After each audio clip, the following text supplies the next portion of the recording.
Le corps physique est absolument un reflet magnifique de la source. Et avec lui, on ne peut pas se raconter l'histoire. Il est pour moi important que les humains reviennent à l'écoute de cet espace en eux. Et on va le vérifier tout de suite avec un joli test musculaire, qui va être notre outil d'évaluation pour vérifier si nous sommes dans notre être le plus large, le plus proche de notre unité, ou si on est dans une sous-personnalité. Quand on est dans une sous-personnalité, on a beaucoup moins d'énergie et du coup on ne tient pas debout. Nos sous-personnalités sont temporaires, donc vouées à naître et disparaître.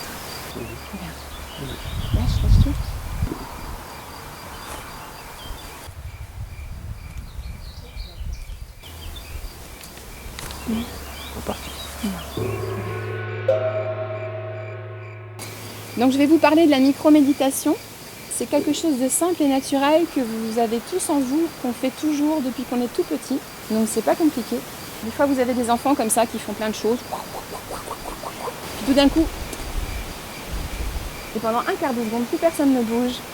Hop, vous leur parlez, ils répondent pas, ils sont dans la lune. Et tout d'un coup, hop, ils repartent. C'est simplement aller dans l'espace entre deux pensées. Cet espace-là, à ma connaissance du moment, c'est l'espace justement de l'espace. C'est-à-dire que c'est un moment où pendant un quart de seconde, on ne s'en rend pas compte, il n'y a plus personne, il n'y a plus d'ego, c'est très simple en fait. Il n'y a plus d'identification, il n'y a plus personne qui est là. J'appelle ça l'espace du vacuum. Il y en a qui ont appelé ça la pure conscience, d'autres autrement. Je vous propose là de juste fixer un point devant vous et de vous laisser absorber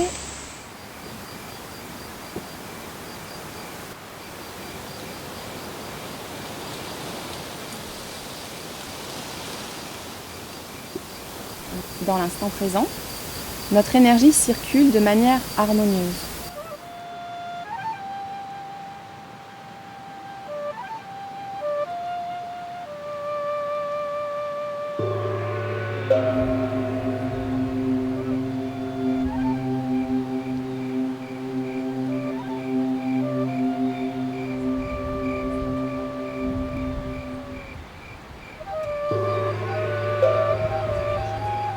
La micro-méditation, c'est aller dans cet espace entre deux pensées, ce qu'on fait naturellement depuis qu'on est tout petit.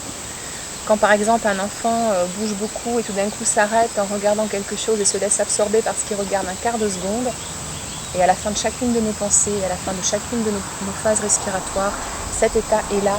Et c'est pour moi véritablement un espace d'équilibre assez paradisiaque, immobile et éternel, que l'on trouve entre deux pensées, dans un état de silence intérieur mais non forcé, spontané, tranquille, où on se laisse complètement aller et être, qui nous permet de réaliser notre véritable nature qui est l'harmonie naturelle. Nous avons toujours été en harmonie et à notre juste place, seulement il y a deux moyens de le vivre, un en conscience et l'autre dans une sous-personnalité qui ne nous fait pas forcément ressentir un bien-être corporel. Mais le bien-être de l'harmonie est toujours présent. Donc passer de cette conscience-là, de la sous-personnalité, à la conscience d'unicité avec la source en permanence, c'est quelque chose qui se fait au rythme de la source pour chacun.